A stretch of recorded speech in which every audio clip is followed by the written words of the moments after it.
नमस्कार मंडळी, आज आहे आपल्या मँगो सिरीजचा पार्ट 1। आज आपण बनवणार आहोत मँगो मिल्कशेक। जारमध्ये आपल्याला फ्रोझन मँगो प्युरी घ्यायची आहे।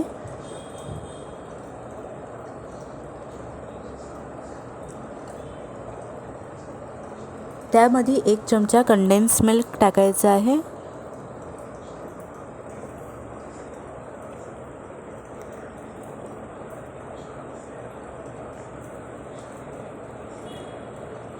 दोन चमचे साखर टाकायचे आहेत।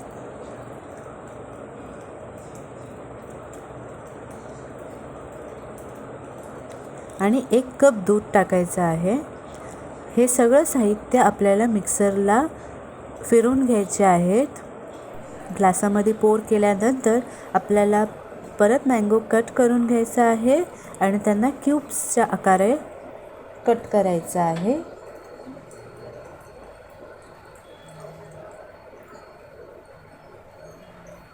क्यूब्स कट झाल्यानंतर त्यांना वरून गार्निशिंगसाठी ॲड करायचे आहे।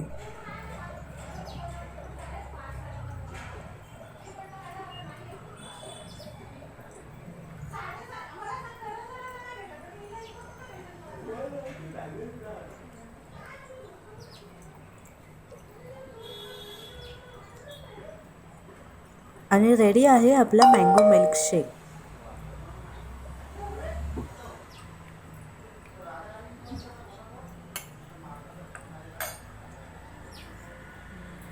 Enjoy. Thank you.